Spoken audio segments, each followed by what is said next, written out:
Well, good morning and welcome back to the program. And thank you for joining us this morning. Please say welcome to my very good friend, our managing editor of Green Broadcasting Network News, the host of St. Martin Insights News that matters to you, Emil Lee. Welcome to the program. Good morning. Good morning, Sock. Good morning, listeners. Great to be back again. Nice to have you.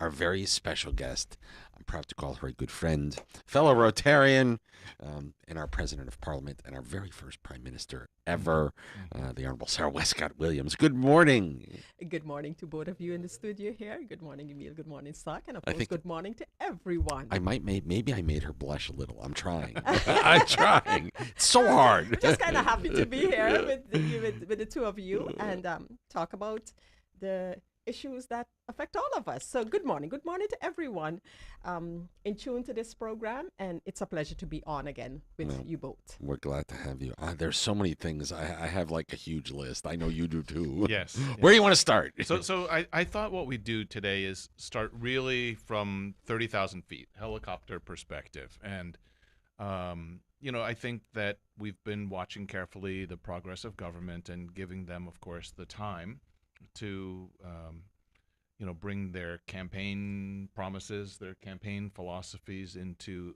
action and into reality. But I must say that I find the pace of change to be slow, and I find it challenging. I see legislation. I mean, the Minister of Romy was in press conference referring to a building code that dates back to, I forget, the 30s, the 60s, whatever. It's ancient, right? So you have outdated legislation. I see still problems on the streets with controlling vehicles. You see cars with no plates, no insurance. You see scooters, no helmets, all kinds of things.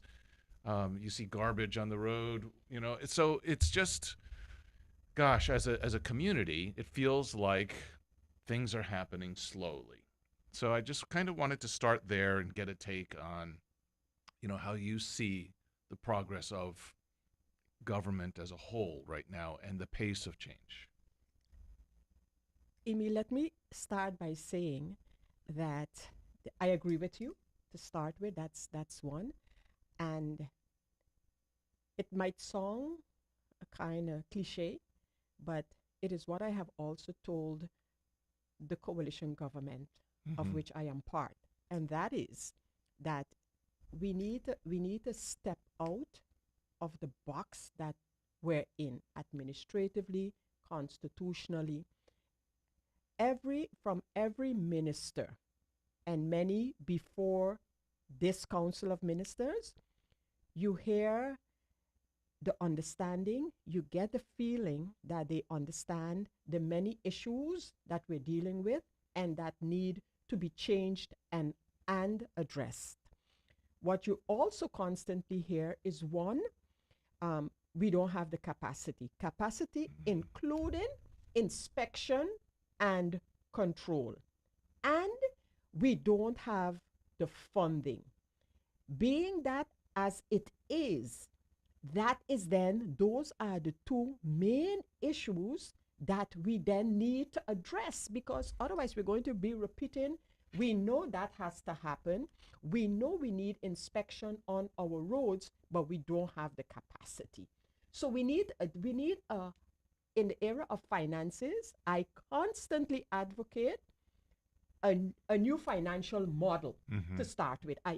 We cannot, Emil, continue and only lament about the fact that we have a budget of, give or take, 500 million guilders. That is what it has been for years, and expect to do so much more than what that budget allows us currently to do. It doesn't make sense. However, this change, whether it be, for example, the way we look at our financial economic situation, or the way that we look at getting the necessary legislation and tools in place, it requires a different mindset.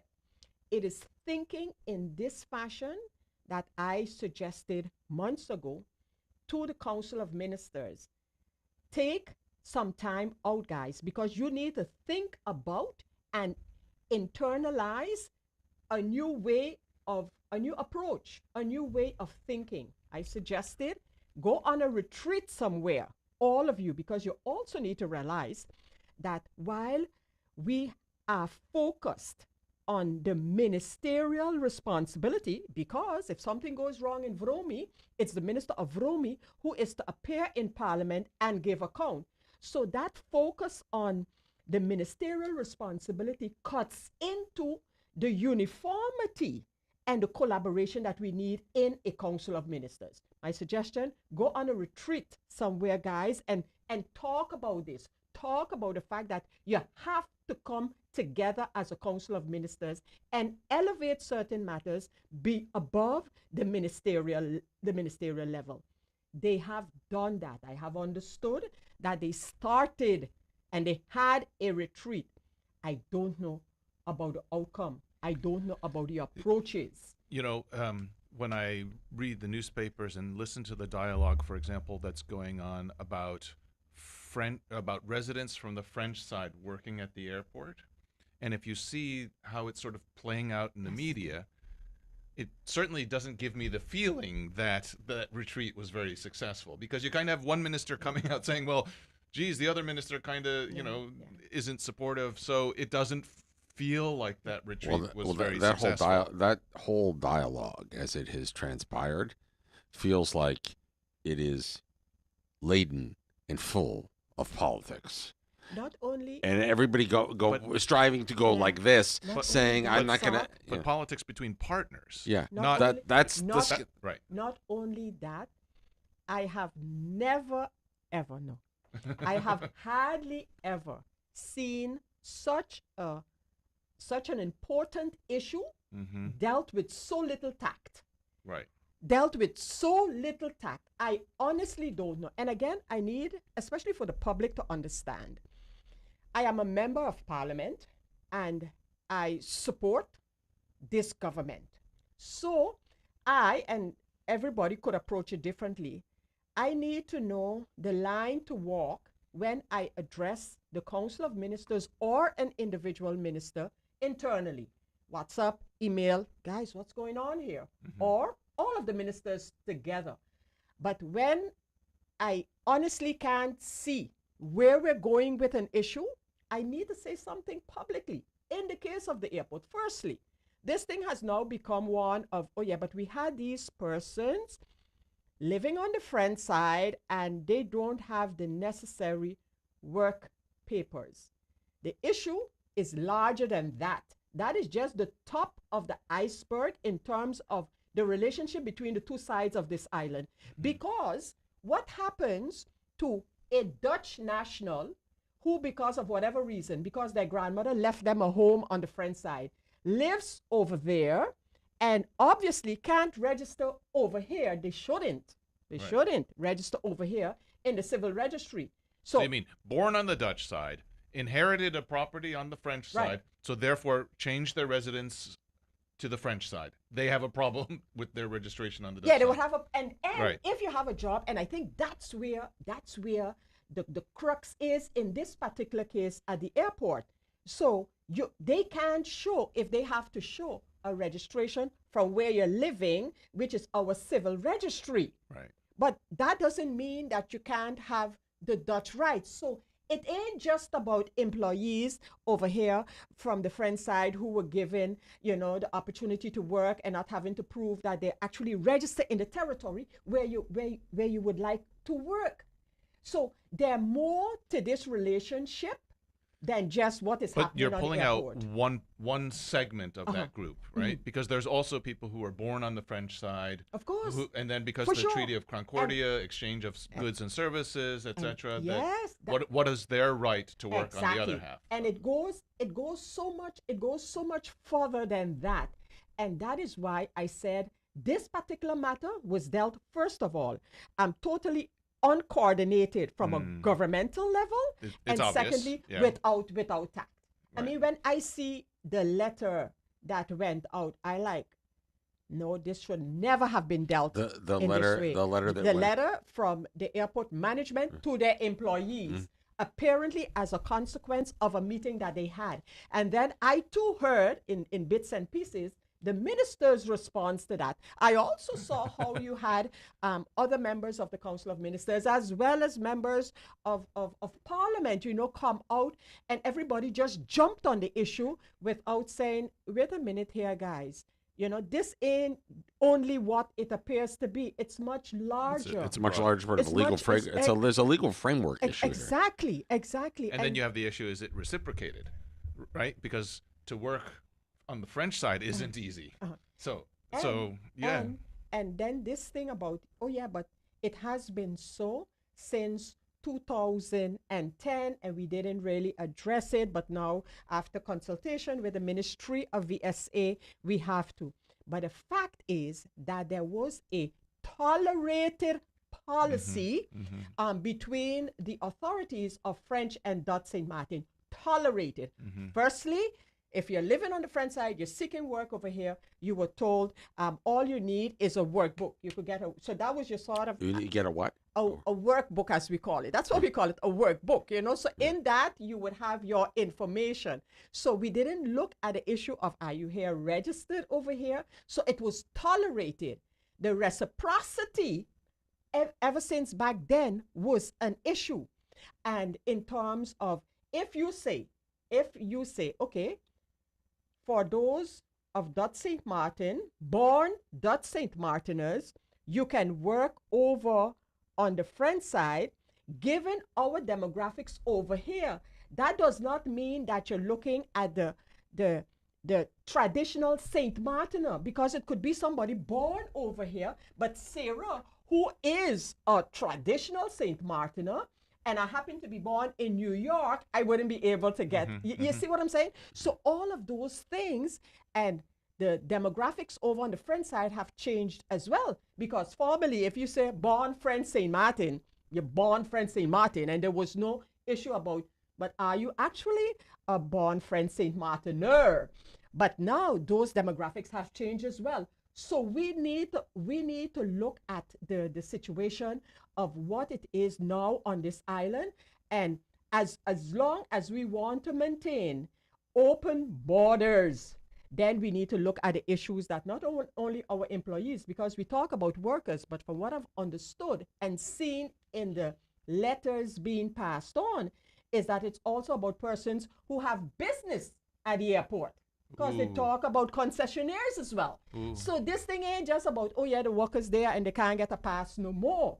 And that's why I regret, it's very unfortunate that an issue that is so fundamental to this country, that it has been dealt with in that fashion, and now it's all over the place. And it's under the microscope now. It's and then you get into the issue. A lot of the restaurants on the Dutch side have French side staff. So I mean, then as soon as you make a deal for the airport, then the restaurants are going to say, hey, wait a minute, what about me? Right? So I'm going to go out on a limb and say something probably wildly controversial, but I'm going to do it anyway. It seems like we could, in our 37 square miles, we should be able to figure out how to manage this. And the easiest way to do it would be if you are a legal resident of the Dutch side, who is entitled to work or permitted to work as part of your residency, then you should be able to work anywhere on our 37 square miles. And conversely, if you are a legal resident on the French side that is permitted to work by the virtue of your residency, then you should be able to work on either the Dutch side or the French side. And that would really kind of solve the problem from a policy perspective. And it shouldn't be that difficult. Not only that, Zach, I totally agree with you, because I always use the analogy of, guys, we're not the first one. There's hardly a problem that we haven't or we're having that you haven't seen somewhere. Right. Okay? Try to figure out a question that hasn't been asked on Google before. Well, and this is what Sak and I keep saying. One of the good things about being late to the game, and St. Martin very often is late, our solid waste management, the way we generate electricity on the good thing about being late is you don't have to be smart anymore. Indeed, what you're saying is you just need to you got to be a copycat, right? Yeah, just see who else did it right, what problems they encountered, and copy it. And and Emil, I think one of our big issues right now is that we don't we don't sometimes don't understand, definitely don't respect our our history. Why do I say this?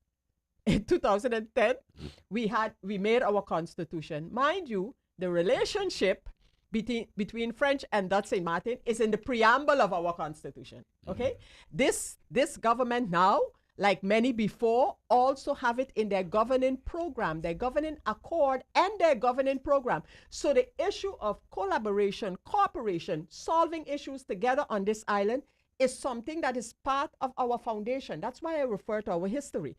So, but rather than the minute you see something appear for that flag to raise and say, hey guys, this you're talking now about a fundamental issue of the relationship between French and Dutch Saint Martin. Rather than that, this thing became a runaway train all over the place, and everybody then trying I don't want to use it on air, but you understand what I mean. Cover yourself first, and then Your yeah. caboose. I kind of look at it like I still go back to the same thing, right? If you're legal on the Dutch side, you should be able to work anywhere on the 37 square miles, and if you're legal on the French side, you should be able to work anywhere on the 37 square miles. And if you pay taxes on one side, you should get a credit for them on the other, and we should just and stop making it so difficult. But keep in mind, I mean, it's complicated. For a small island, It is. complicated. It is. It's overly Because remember, complicated. any French citizen from France can move to the French side of Saint Martin. Furthermore, don't forget the European context, huh? Right. So actually, probably anyone from the EU could move to the French side legally and register. Because remember, we had an issue a couple of years ago where Dutch persons, based on their EU citizenship, so to speak, they could much quicker go and open, like a doctor, go and open a practice on the French side than over here because of our rules and regulations. We've overly complicated it. Well, yes. So, but let's go back to the helicopter perspective. Let me do this. It is 8:34. We'll take a quick commercial break. More with our president of Parliament and Emil Lee in just a little bit. More with Sarah Wescot Williams, all coming up.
Well, welcome back to the program, Fresh Air in the Morning, right here on Island 92 and Z 105.1 FM. Emil is with us, along with the President of Parliament, the Honorable Sarah Wescot Williams. We're talking about working and all of that. Well, so I was just thinking while we're off air. So, and I heard you, Sarah, talking about, or Madam President, about the Madam issues. President. Well, I have to get hail to the chief when you walk in the door and play that in the background. So, about inspection, control, and funding as sort of one of the core problems with what's happening in our community. But I'm going to look at, there's two examples, and I've had this discussion in the press about it, in the press conferences. So in Curacao, the Minister of Justice was explaining that, because it's actually the prosecutor's office that needs to collect the traffic fines. Mm-hmm. So they've actually upped their department on collecting those fines. Mm-hmm. They've upped the amounts of the fines, and it's become a budget-neutral enforcement tool for them. So again, you just need to look around, see what works, and copy it. The other thing that I see all the time is when there's an accident on the road that involves government infrastructure, so a car loses control, hits a light pole, damages the pole, the police come, they make reports, but nobody from government ever collects the money from the insurance company. We don't have the capacity. But this is a self-funding thing, right? We don't have the money. I mean, I say it in that way because this is the response. But there's we don't have the capacity. There. The capacity to do what? To inspect, to control, to follow up. No, but there's an accident. There's a police officer they're there already there. Making a report, and it says they totaled the light pole. Now, just somebody administratively just needs to contact the insurance company and say, "Hey, look, this is government infrastructure. Here's the bill. This is the insurance." You realize how many of these accidents actually happen, and they just move away. You realize that you get up in a morning, and like I did, I think even yesterday or Tuesday, lamp pole pulled out of the ground, apparently hit by a car. There's no evidence of who did it. But there are cases like there's one across from the paddle court by Bel Air. There's pictures of the car, the license plates. Same thing. The Minister of Romy said, the wrecked cars, they pull off the license plates and then government has to pay to remove them. And he says, and then they scratch off the VIN number. Well, I went and I found two of the vehicles down by the pond field and I took pictures of the VIN number and I sent it to them. And I'm like, go after the people who own the vehicles. We should go after the low-hanging fruit that produces. I guess the other thing that I would love to like. Well, hang on. But that's what I'm saying is you say that there isn't funding. I was being a little sarcastic in that. Okay. I know that. But the fact is, government is leaving money on the table. I agree. That they could use to fund improved controls. We're leaving huge amount of money on the table. Right. So everywhere. Why doesn't it happen? Yeah. So I'm going to switch gears. What's our room tax? How much is the room tax? 5%. 5%, right? So after all these years with the influx of how many private rentals on this island, and we're short money, we said we need money, right? Why don't we simply make it easy for every property owner on this island to get a crib number, collect their room tax, and pay it? We would solve a whole bunch of our budget problems right there. Would you remember my proposal to the Minister of Finance a couple of months ago, which I elaborated on in Parliament, to have a Come Get Your Crib Number campaign? Because I think some of these things you have to basically cooperate with, pull people in, because we need to acknowledge, especially let's use that area, the area of tax reform, of where we are today. An outdated system. We have had reports regarding the assessments and the way they are rolled out, etc., etc., etc. Given that, you can't wait until you have the new system in place, because you have to address the issues that we have right now. Because this whole thing coming back to car wrecks and whatever have you, not only is nothing being done about it, but it gives the island such a uncared for. It look like everybody can do whatever they want. And with the trash on the side of the road. Honestly, and our island has moved from a happy island to, Yeah, I'm with you A 100%. complicated island.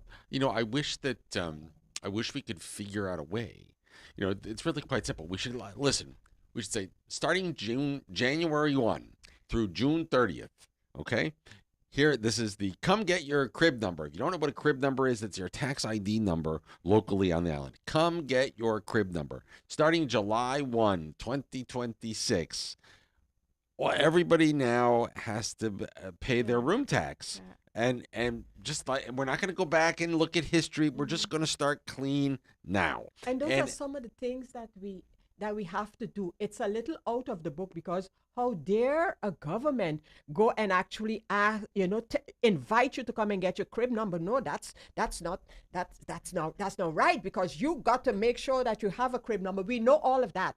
We know the laws. We know when it comes to employment, especially of non-nationals. We know the laws. But fact is that given whatever circumstances, that is not where we are today. We are not at that point.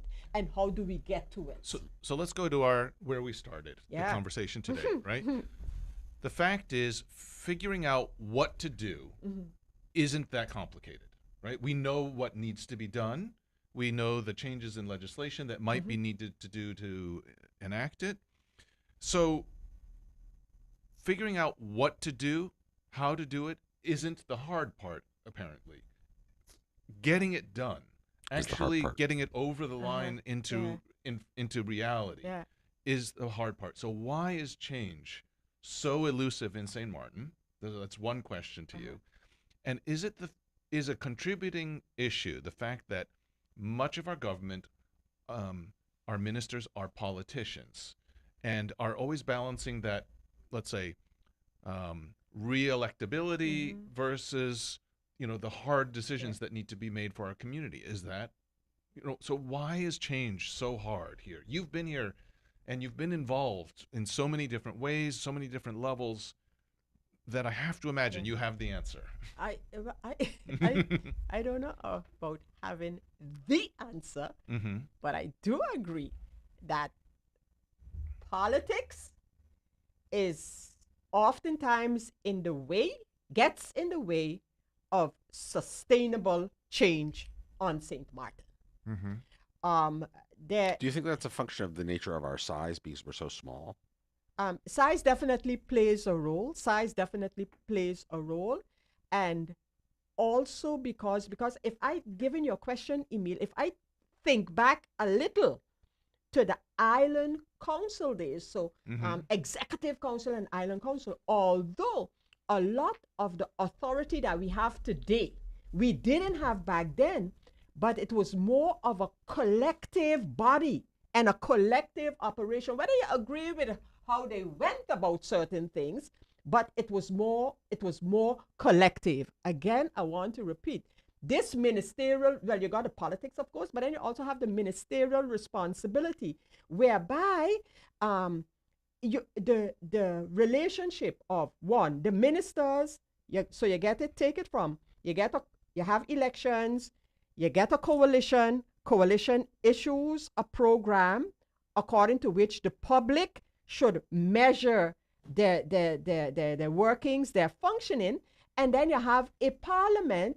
that should be supervising and also keeping the government to some of the things in the governing program. But that cycle, if you wish, is often cut through because of the lack of accountability based on what the people were told we're getting in there, and these are our priorities.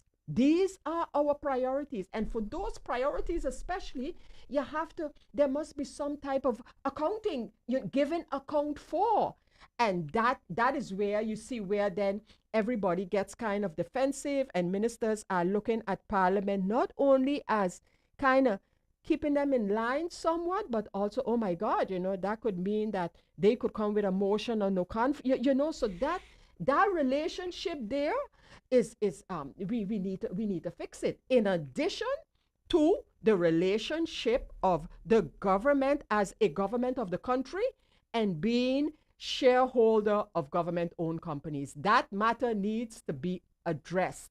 And the fact is that in the whole process of coming to a different type of corporate governance, this going on for years. And now again, it is part of the country package.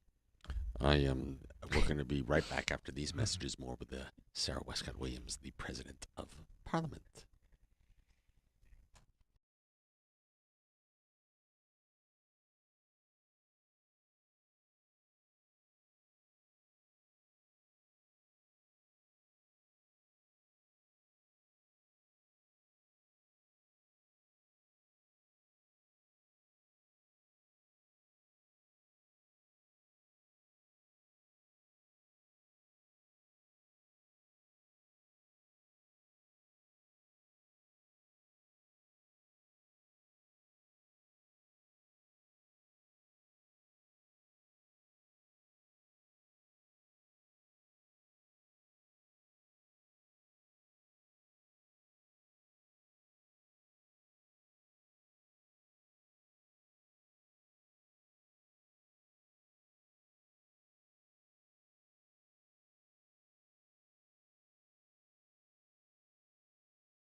Welcome back to the program. More with Emil Lee and Sarah Wescott Williams, our President of Parliament.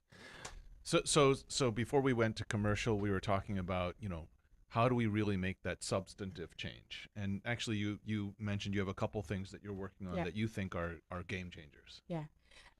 Yes.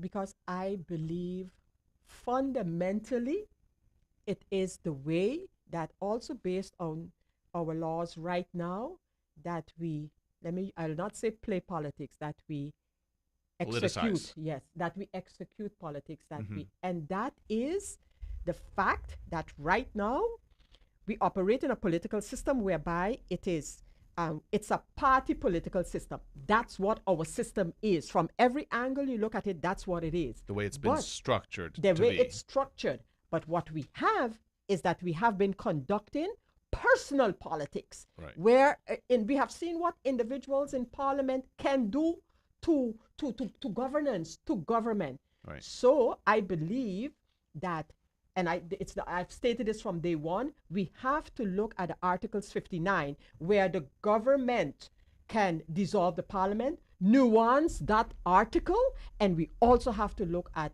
which is often considered the counter to that article, which is the Article 33 in our Constitution regarding a motion. That's the only motion that is mentioned in our Constitution. So while you can have a motion on anything under the sun, that's one that is mentioned. Article 3, ministerial responsibility. Ministers are responsible to the Parliament, and if Parliament feels, Parliament can express what they think about a minister in a motion. However, that Article 33 also mentions that further rules and regulations regarding the motion against a minister need to come by ordinance, by law.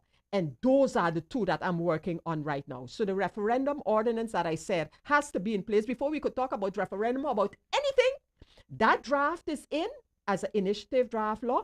And the two now, Article 59 regarding the dissolution of Parliament, that needs to be nuanced. That's my proposal. And I know it's going to lead to a lot of discussion.